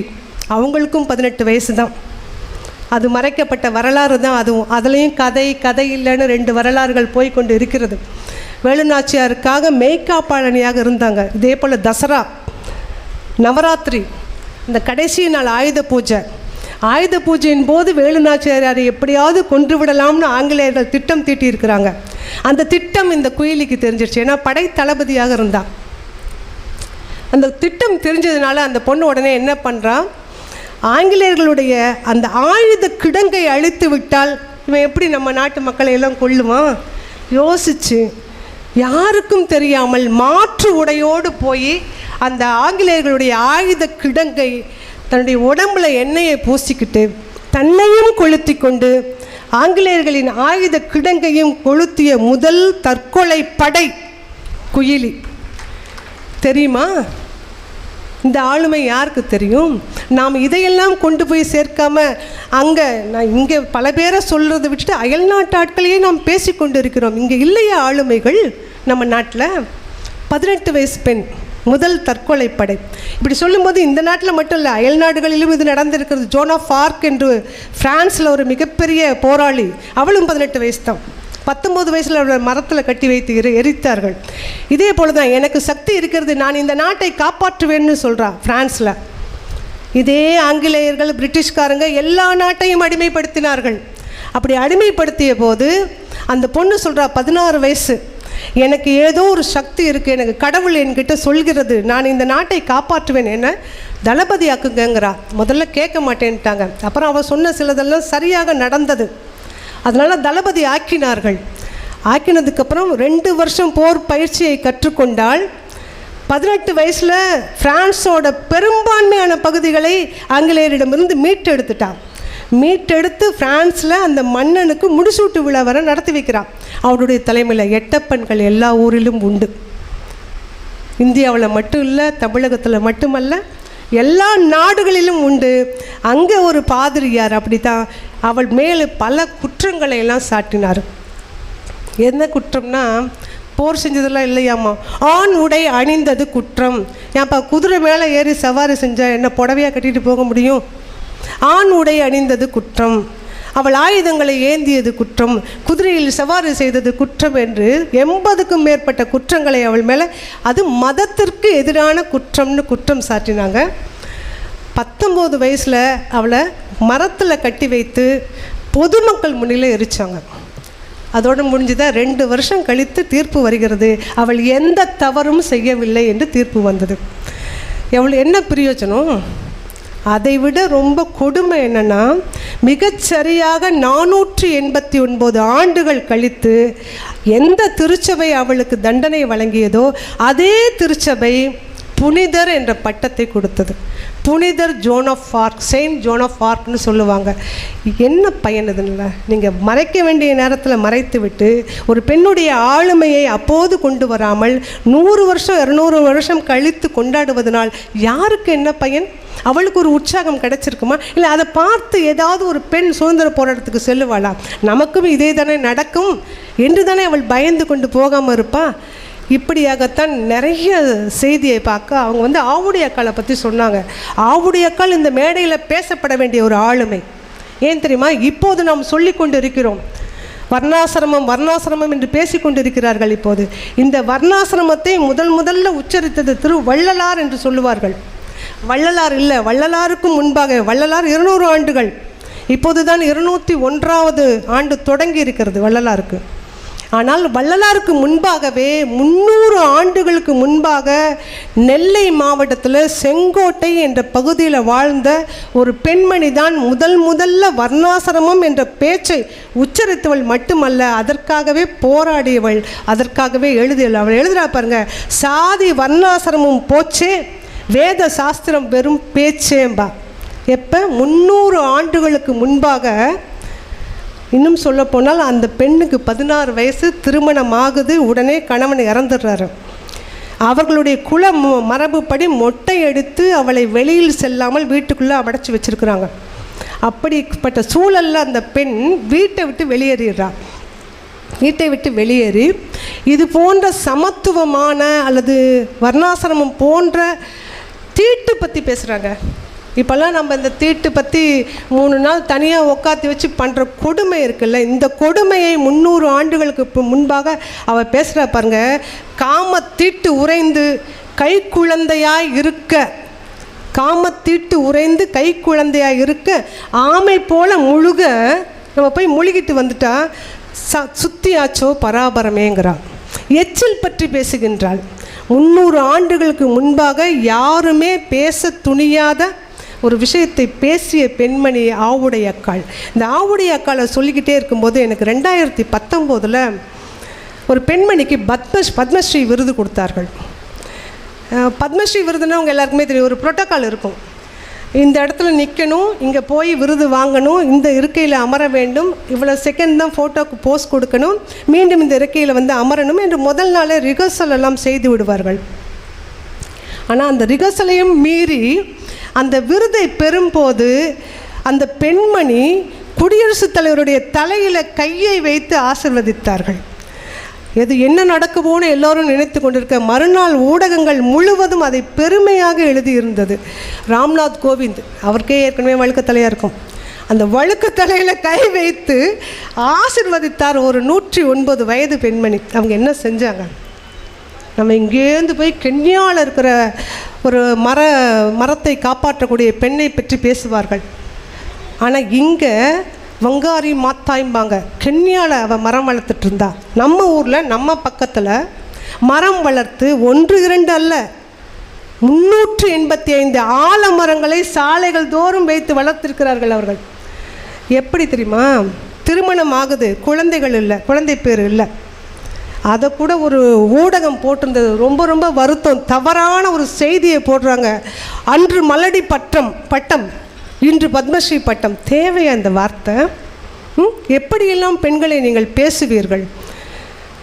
அந்த அம்மா 10 ஆண்டுகளுக்கு மேலே குழந்தை இல்லை. அவங்க யோசிக்கிறாங்க, குழந்தை இல்லை என்றால் என்ன? நம்ம குழந்தை பெற்றோம்னால் மிஞ்சி போனால் நம்மளை காப்பாற்றும். அதுவும் காப்பாற்றுதோ இல்லையோ தெரியாது. ஆனால் நாம் மரங்களை வைத்தோமானால் இந்த நாட்டில் உள்ள அத்தனை பேருக்கும், வரவங்களுக்கெல்லாம் உயிர் மூச்சை கொடுக்கும், வரவர்களுக்கெல்லாம் அது வாழ்க்கை நிழலை கொடுக்கும் என்று யோசித்து அங்கே மரத்தை நட்டுட்டாங்க. தண்ணி இல்லை. 4 கிலோமீட்டர் நடந்து போய் தண்ணி கொண்டு வந்து அந்த மரத்திற்கு ஒவ்வொரு நாளும் சாதாரண கூலி தொழிலாளிங்க, குவாரியில் வேலை செய்த கூலி தொழிலாளி. நான் பெரிய பெரிய ஆளுங்களை பற்றி பேசலைங்க. பெரிய ஆளுகளை பற்றி பேச வேண்டியதில்லை. வசதி இருந்தாலும் எது வேண்டாம் செய்யலாம். வசதியே இல்லாத போது தண்ணீர் கொண்டு வருவதற்கு ஒரு ஆள் போடுறதுக்குலாம் வசதி இல்லை. அந்த அம்மாவுக்கு தானே சென்று தண்ணீரை கொண்டு வந்து அந்த மரத்துக்கு ஊற்றி வளர்த்தார்கள். இப்போல்லாம் விருட்சமாக நின்று கொண்டிருக்கிறது. 113 வயது இப்போது அந்த அம்மாவுக்கு. இப்போ ஆனால் ஒரு மகிழ்ச்சி, அந்த அரசு, அந்த கர்நாடக அரசு அவர்களை நன்றாக கௌரவம் செய்திருக்கிறது. அவங்களுக்கு ஒரு கேபினெட் மந்திரி அந்தஸ்து கொடுத்துருக்குறாங்க. அவங்களுக்கு கார் ஓட்டுநர், உதவியாளர்கள் எல்லாமே கொடுத்துருக்குறாங்க. சூழலிய தூதுவர், நீங்கள் எல்லா இடத்துலையும் போர்டில் இருக்கும் சூழலிய தூதுன்னு. ஆனால் செய்தவர்களை நாம் பாராட்டுகிறோம். ஆனால் யாருக்காவது இங்கே தெரியுமா? அந்த அம்மா பேர் என்ன தெரியுமா? திம்மக்கா, ஷாலு மரத திம்மக்கா அந்த அம்மா பேர். ஆனால் இதை நம்ம இப்படி கூட சொல்லலாம், ஆலமரத திம்மக்கான்னு நம்ம சொல்லலாம். அத்தனை ஆலமரம் 385 தான். ஆனால் அதை தாண்டி 10,000க்கும் மேற்பட்ட மரங்களை நட்டு அவங்களுக்கு அந்த மாநிலம் முழுவதும் ஒரு குளிர்ச்சியை உருவாக்கி இருக்கிறார்கள் என்றால் சுற்றுச்சூழலை பற்றி அவர்கள் எவ்வளவு அறிந்திருக்க வேண்டும், எப்படிப்பட்ட ஆளுமை இருக்கணும். ஒரு 100 வருஷத்துக்கு முன்னாடி இதை செஞ்சுருக்கிறாங்க. சற்றேறக்குறைய 75 ஆண்டுகள்னு நீங்கள் வச்சுக்கோங்க. அதற்கு முன்பாகவே சுற்றுச்சூழல் பற்றிய இத்தகைய சிந்தனை அந்த பெருமாட்டியிடம் இருந்திருக்கிறது என்றால் அவதானே இங்கே ஆளுமை நிறைந்தவள். அதனால தானே நம்ம சொல்கிறோம் பெண் என்பவள் பேர் ஆண்மை. அதனால தான் பிபிசி பொதுவாக சொல்லுவாங்க இல்லையா, பெண்களை பற்றிய மதிப்பீடு தான் ஒரு நாட்டை பற்றிய மதிப்பீடு. அம்மா சொல்லிட்டு உட்காந்தாங்கன்னு நினைக்கிறேன். பெண்களை பற்றிய மதிப்பீடு தான் ஒரு நாட்டை பற்றிய மதிப்பீடு என்பதனால தான் பிபிசி இவர்களை 100 வலிமை மிகுந்த பெண்களில் ஒருவராக தேர்ந்தெடுத்தாங்க. பெண்களில் 100 வலிமை மிகுந்தவர்களில், அது ஆண் பெண் கலந்தது தான், பெண்களில் கூட 100 வலிமை மிகுந்தவர்களில் ஒருவராக இவர்களை தேர்ந்தெடுத்து பிபிசி அறிவித்தது. கைத்தட்டுங்களேன் அந்த அம்மாவுக்காக. அதனால தான் பெண் எந்த காற்றிலுமே ஆடிக்கொண்டே இருக்கக்கூடிய ஒரு நாணல் மாதிரி தான். அதனால தான் இந்த அம்மா ஆடாத ஆலமரத்தை நட்டு இந்த சமுதாயத்துக்கு நல்லது செஞ்சாங்கங்கிறதுனால தான் இவங்களையெல்லாம் நம்ம சொல்லியே ஆகணுங்கிறதுனால வரேன். அதே போல் 2015 டைம் ஆயிடுச்சுன்னா கொஞ்சம் சொல்லுங்கள், நான் நிறுத்தணும். நீங்கள் விட்டிங்கன்னா நான் பேசிக்கிட்டே இருப்பேன். 2015 வெள்ளம், சென்னை வெள்ளம் மாதிரி எப்போதும் பேசவே முடியாது, அப்படிப்பட்ட ஒரு வெள்ளம் 2015. அப்போ உங்களுக்கெல்லாம் தெரியும், ஹெலிகாப்டரில் ஒரு இளைஞர் காப்பாற்றினார். யாரை? ஒரு கர்ப்பிணி பெண்ணை காப்பாற்றினார். அவங்களுக்கு குழந்தை பிறந்தது. உடனே அந்த யூனுஸ், அந்த தம்பியுடைய பெயர், அவருடைய பெயரை தான் அந்த குழந்தைக்கு வைத்தார்கள். அந்த பிறந்த குழந்தைக்கு யூனுஸ்னு பேர் வச்சாங்க. உடனே அப்போது இருந்த அரசு அவருக்கு ஒரு விருதும் கொடுத்தார்கள். நான் அதே காலகட்டத்தில், அதே 2015 வெள்ளத்தில் 90 மணி நேரம் ஒரு பெண்மணி அந்த லேபர் வார்டு என்று சொல்லுவாங்க இல்லையா, அந்த லேபர் வார்டிலேயே இருந்து 17 குழந்தைகளை பிறப்பித்து கொடுத்தார்கள். இது யாருக்கு தெரியும்? பெண்கள் செய்கின்ற எந்த தொண்டுமே பெருசாக வெளியில் வரலைங்கிற வருத்தத்தோடு நான் பதிவு செய்கின்றேன். 90 மணி நேரம் வெளியில் போகலை, தொடர்ந்து கர்ப்பிணி பெண்கள் வந்து கொண்டே இருக்கிறாங்க. வெளியில் போக முடியாது, ஏன்னா எல்லாமே ஒரு மருத்துவமனைக்குள்ளே அடைஞ்சிட்டாங்க. 17 குழந்தைகளை பிறப்பித்து கொடுத்தாங்க. அவங்க மொத்தமாக 13,000க்கு மேற்பட்ட குழந்தை பிரசவம் பார்த்துருக்குறாங்க. ஆனால் இந்த காலகட்டத்தில் யோசிச்சு பாருங்கள், ஒரு 90 மணி நேரங்கிறது ஒரு 3 நாள், கிட்டத்தட்ட 4 நாள், 4 நாட்கள் ஒரே அறையிலிருந்து தொடர்ந்து பிரசவங்களையே பார்த்து கொண்டு ஒரு பெண்மணி இருந்தாள் என்றால் அந்த பெண்மணிக்கு எவ்வளவு மனசில் தியாகம் இருந்திருக்கும். அந்த தியாகத்தை நம்ம போற்றுறோமா? மறைக்கப்படுகிறது. நான் மும்பையில் போய் ஒரு கவியரங்கத்துக்கு தலைமை. அந்த கவிதையெல்லாம் நிறைய பேர் கவிதை வாசித்தார்கள். முடித்ததுக்கப்புறம் நான் ஒரு தலைமை கவிதை வாசிக்கணும். அதை வாசித்து முடிக்கும்போது நான் இப்படி சொல்லிட்டு வந்தேன். ஏன்னா பெண்களுக்கு பெரும் தடை எது அப்படின்னா இந்த கருப்பை தான். எல்லா சாதனைகளையும் செய்வதற்கு ஒரு தடையாக கருப்பை இருக்குது பல பேருக்கும். ஏன்னா சுதந்திர போராட்டத்திலே நான் 2 பேரை பற்றி தான் மட்டும்தான் இங்கே சொன்னேன். இன்னும் நீங்கள் சொன்னம்மாள் அந்த மாதிரி பெண்களெல்லாம் பார்த்திங்கன்னா ஒரு 8 மாத குழந்தையை திண்ணையில் படுக்க வைத்து விட்டு அந்த பெண் சுதந்திர போராட்டத்திற்கு அந்த ஊர்வலத்துக்கெல்லாம் சென்றிருக்கிறார்கள். இன்னும் 2 பேர் பார்த்திங்கன்னா அக்கா தங்கை 2 பேருமே சுதந்திர போராட்டத்தில் இருக்கிறாங்க. அதில் 2 பேரையும் அந்த இதில் சிறைச்சாலையில் கொண்டு போய் அடைச்சிட்டு அவமானம்னு சொன்னாலே நம்ம ஊரில் ஒரு நாட்டுப்புற வழக்கில் சொன்னால் சாணி கரைச்சி ஊற்றிட்டு விளக்க மாத்தால அடிங்க, இப்படித்தான் சொல்லுவார்கள். அந்த மாதிரி ஆங்கிலேயர்கள் செய்திருக்கிறார்கள். அதுதான் வருத்தம். அக்கா கிட்ட கொடுத்து தங்கச்சி மேலே நீ சாணியை ஊற்றிட்டு அடி, தங்கச்சிக்கிட்ட கொடுத்து அக்கா மேலே அடி, மாறி மாறி இருவரையும் அடிக்க சொன்னது மட்டுமில்லாமல் இருவரும் ஓய்ந்த போது, இதெல்லாம் வரலாறு, இது படிக்க வேண்டிய நூல். சுதந்திர போராட்ட வீராங்கனைகள் அப்படின்னு இப்போ வந்திருக்க ஒரு நூல். இப்போ உமா மோகன் கூட ஒரு நூல் வெளியிட்டிருக்கிறாங்க. நான் படித்தது வேறு நூல். இப்படி பல நூல்கள் பெண்களுக்காக இருக்குது. கிட்டத்தட்ட 80 பேரை பற்றி எழுதியிருக்கிறாங்க. அதில் மாறி மாறி அடித்து கொண்ட போது போதாததுக்கு அவர்கள் ஓய்ந்த போது பொதுமக்களை எல்லாம் கூப்பிட்டு அடிக்க சொன்னாங்களாமா. எப்படிப்பட்ட அவமானம்! சொர்ணத்தம்மாள் உங்களுக்கு எல்லாருக்கும் தெரியும். மதுரையில் விளக்கு தூணில் அவர்களை சிறையில் வைத்துட்டு எதுக்குமே கேட்கல அந்த அம்மா. அவர்களை ஆடையெல்லாம் கலைந்து விட்டு மதுரையை தாண்டி ஒரு 16 கிலோமீட்டர் தாண்டி கொண்டு போய் விட்டு இனிமே நீ மதுரைக்குள்ளே வராத என்று சொல்லி விட்டார்கள். இது திரைப்படத்தில் கூட ஒரு சில காட்சிகளாக வந்திருக்கு. பெருசாக அவங்கள பற்றி முழு இலக்கணமெல்லாம் வரல. ஸோ அப்படி குழந்தைகளையெல்லாம் அந்த கருவுற்று அப்போது சிறைக்கு போனவர்கள், குழந்தையை விட்டு விட்டு அந்த திண்ணையில் போட்டுட்டு போராட்டத்துக்கு போனவர்களெல்லாம் நம்ம பெண்கள் இருந்திருக்கிறார்கள். அதனால் எனக்கு என்னவோ தோணுச்சு, இப்படி எழுதியிருந்தேன். பெண்களை சாதனையில் ஆண் என்ன பெண் என்ன, எது நமக்கு பிரச்சனையாக இருக்கோ அதை தூக்கி போட்டு நம்ம சாதிக்க நம்ம தொடங்க வேண்டும் என்ற கருத்தில் தான் சொன்னேன். கருப்பை சுமை என்றால் கலட்டி விடு. கலட்டுறோம்ல, பிரச்சனை வந்துச்சா கலட்டுறோம்ல, இப்போ சுமைன்னு நினைத்தால் கழட்டி விட வேண்டியது தானே. கருப்பை சுமை என்றால் கலட்டி விடு, உறுப்பு தானே. பிறப்பினில் வேறுபாடு இல்லை, வெற்றி பெறுன்னு சொன்னேன். ஒரு 4-5 ஆம்பளைங்க வந்துட்டாங்க. அம்மா நீங்கள் அப்படி சொல்லியிருக்கக்கூடாதும்மா, அது ரொம்ப தப்புமா, பெண்களுக்கு சிறப்பானதே தாய்மை தாம்மா. யாரும் இல்லைன்னாங்க. தாய்மையை விட்டு விட்டு பண்ணுங்கன்னு சொல்ல வரல, தாய்மையோடு சேர்ந்தும் கூட அது ஒரு தொந்தரவாக இருந்ததுன்னா அதையும் தூக்கிட்டு நம்ம வெற்றி பெறுவதற்காக உழைக்க வேண்டும். அந்த பொது தொண்டு தானே இந்த நாடு நம்மிடமிருந்து எதிர்பார்க்கிறது. ஆண்கள் மட்டும்தானே தொண்டு செய்ய பிறந்தவர்கள் என்பதனால இதை சொன்னேன். நிறைவாக இப்படி சொல்லி நான் முடிக்கிறேன். அம்பை மிகச்சிறந்த எழுத்தாளர் அம்பை. இது நான் சொன்ன கருத்தோடு அவர்கள் ஒத்து எழுதுவதனால நான் அதை சொன்னேன். திருமணமாகி ஒரு பெண் கணவன் வீட்டுக்கு போனால் என்ன அறிவுரை சொல்லி அனுப்புவாங்க? எல்லாரும் அறிவுரை சொல்லுவாங்க. குறிப்பாக புருஷன் வீட்டில் வாழ போகும் பொண்ணே, சில புத்திமதிகள் சொல்கிறேன் கேளு கண்ணே, மாமியாரை மாமனாரை மதிக்கணும். இதெல்லாம் புத்திமதிகள் எல்லோரும் சொல்லுவார்கள். அந்த கதையில் அம்பை எழுதுகிறாங்க. திருமணமாகி 14 வயசில் கணவன் வீட்டுக்கு ஒரு பெண் செல்கின்றால் அந்த அம்மா சொல்கிறாளாம்மா, நீ அடுப்பங்கரையை மட்டும் விட்டுறாத, சமையக்கட்டை ஆக்கிரமிச்சிக்கும், அலங்காரம் செய்வதை விட்டு விடாத.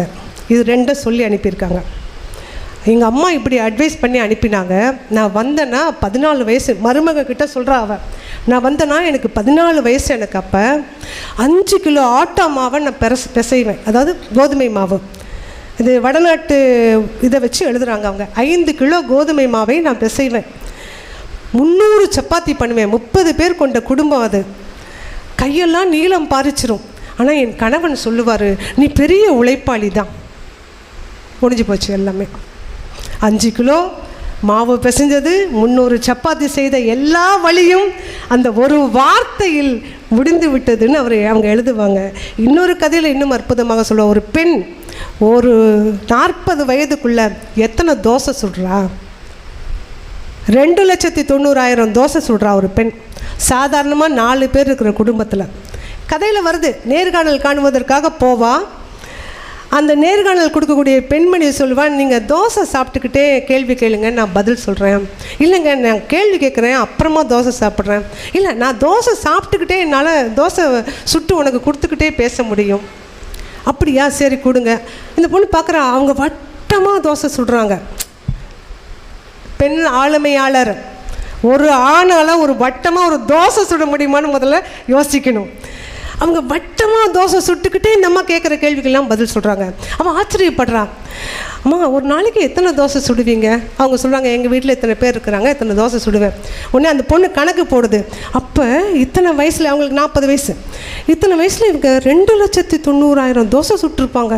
அப்போ தோசையே இவ்வளவுன்னா இட்லி, ஆப்பம், பொரியல், குழம்பு, சோறு என்று ஒரு மிகப்பெரிய நீளமான கணக்கை போட்டு வியந்து போய் வாயை பொழந்து உட்காந்துருப்பாள். அப்படித்தான் பெண்கள் சமையல் அறைக்கும் கட்டில் அறைக்கும் ரன்னெடுத்து ரணமாகி போனவர்கள் பெண்கள்னு சொல்லி எழுதுவார் கவிப்பேரரசு வைரமுத்து அவர்கள்.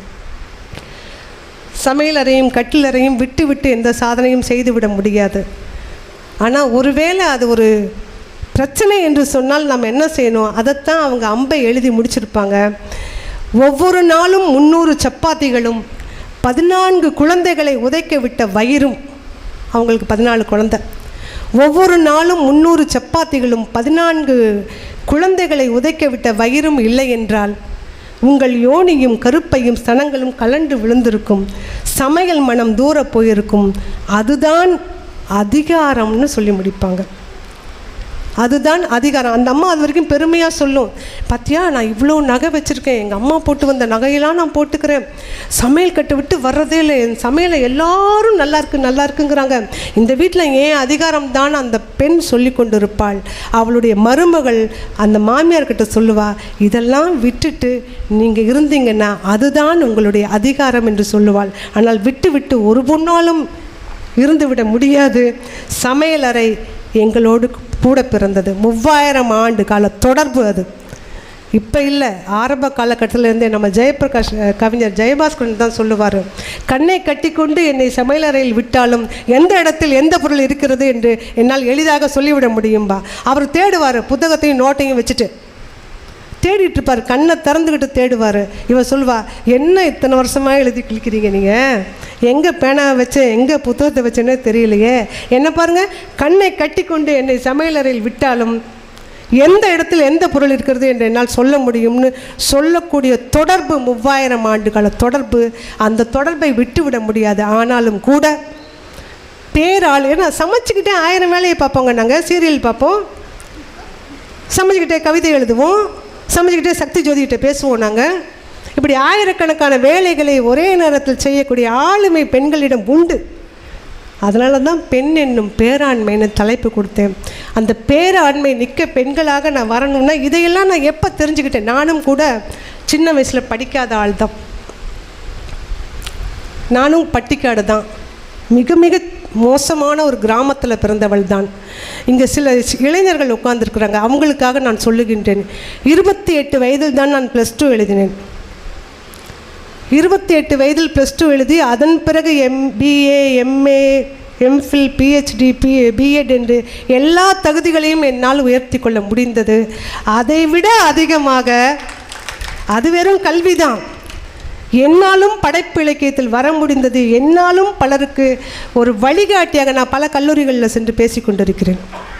ஒரு வழிகாட்டியாக சொல்ல முடியும் என்று சொன்னால் நான் கஷ்டப்பட்டுலாம் படிக்கலை, இஷ்டப்பட்டு படித்தேன். அம்மா சொன்னாங்க, சின்ன வயசில் கஷ்டப்பட்டால் தான் பின்னாடி, அதெல்லாம் இல்லை. எப்போதும் சுகமாக நினைத்து கொண்டு படித்தோமானால் அந்த படிப்பு நல்லா இருக்கும். ஐயோ படிக்கணுமேன்னு நினச்சி படித்தா படிப்பு நல்லா இருக்காது. எந்த வேலை செய்தாலும் அந்த வேலையை இஷ்டப்பட்டு செய்தோமானால் எத்தனை வயசில் வேணாலும் படிச்சுட்டுக்கலாம். ஒரே ஒரு புத்தகம் கொண்டு வந்தேன் இன்றைக்கி. நான் நினச்சேன் இந்த தொடர்வண்டி பயணம் முழுவதும் ஒரு 8 மணி நேரத்துக்கு அது சரியாக இருக்கும் என்று. ஆனால் அந்த புத்தகம் என்னவோ தெரியல, வேகமாக 2 மணி நேரத்தில் முடிஞ்சு போச்சு. என்ன செய்கிறதுன்னு தெரியல. நெட்டில் படிக்கிறேன், அதில் படிக்க எனக்கு பிடிக்காது. ஏன்னா அந்த புத்தகத்தினுடைய வாசனையை பார்த்து அந்த எழுத்தாளர்களுக்கெல்லாம் நம்மால் எந்த தொகையும் கொடுத்து விட முடியாது. அந்த தாளுக்கான அல்லது அந்த அச்சுக்கூலியை தான் நம்மால் கொடுத்து விட முடியும். ஆனால் புத்தகத்தை வாங்கி படிக்கக்கூடிய சுகம் இந்த நீங்கள் நெட்டில் படிக்கிறீங்களோ ஃபோனில், அந்த ஃபோனில் படிக்கிறதுல இருக்கவே இருக்காது. ஒரு அரை மணி நேரம் படித்தேன், கண்ணெல்லாம் வலிச்சிருச்சு. நான் தொலைபேசியில் அழைத்து பேசிட்டு வரேன், எனக்கு புத்தகம் இல்லை, இப்போ நான் என்ன பண்ணிட்டேன், இன்னும் 4 மணி நேரம் இருக்குது, நீங்கள் தூங்குங்க, நாங்கள் பகல் தூக்கம் நமக்கு பழக்கம் இல்லை. அதனால் வாசிப்பு என்பது தான் இந்த இடத்துல என்னையும் கொண்டு வந்து நிறுத்தி இருக்கிறது. நானும் படைப்பாளியாக 12 நூல்களை எழுதியிருக்கிறேன், 10 நூல்களை பதிப்பித்திருக்கிறேன். என்னுடைய கவிதையும் கல்லூரியில் பாடமாக இருக்கிறது, மதுரை மன்னர் திருமலை நாயக்கர் கல்லூரியில். இந்த இடத்துக்கு வந்து நான் நிற்பதற்கு நிச்சயமாக இது என்னுடைய உழைப்பு தான். மேடையில் இருந்தவர்களுக்கு எதிராக நான் பேசவில்லை. இந்த இடத்தில் இது என்னுடைய உழைப்பு தான், என்னுடைய முயற்சி தான், என்னுடைய ஆர்வம் தான், என்னுடைய ஆசை தான். ஒவ்வொரு பெண்ணும் தானாக ஆசைப்படணும். யாரோ ஒருத்தருடைய உந்துதலில் நாம் வந்தோமானால், நீங்கள் சொன்னாங்க இவங்க அதில் ஆண்கள் வந்து பேசணும்னா ஏன் ஆண்கள் பேச வேண்டும்? அந்த கல்வி அறிவை நாம் பெறாததுனால தான் ஆண்கள் நமக்காக பேசுகிறார்கள். அதனால் எதையும் ஆர்வத்தோடு பெண்கள் செய்தோமானால் ஆளுமை மிகுந்த பெண்ணாக எந்த இடத்திலும் நம்மை நாம் அடையாளம் காட்ட முடியும். அப்படி அடையாளம் காட்டுவதற்கான வாய்ப்பினை உங்களுடைய திண்டுக்கல் இலக்கிய களம் ஏற்படுத்தி கொடுத்து கொண்டு இருக்கிறது. எனக்கு மகிழ்ச்சி இப்படிப்பட்ட ஒரு புத்தக கண்காட்சியில் பேசுவது. நான் சென்னையில் பேசும்போது கூட இவ்வளவு மகிழ்ந்து பேசவில்லை, இங்கு பேசும்போது மகிழ்ச்சியோடு பேசுகிறேன். நன்றி, வணக்கம்.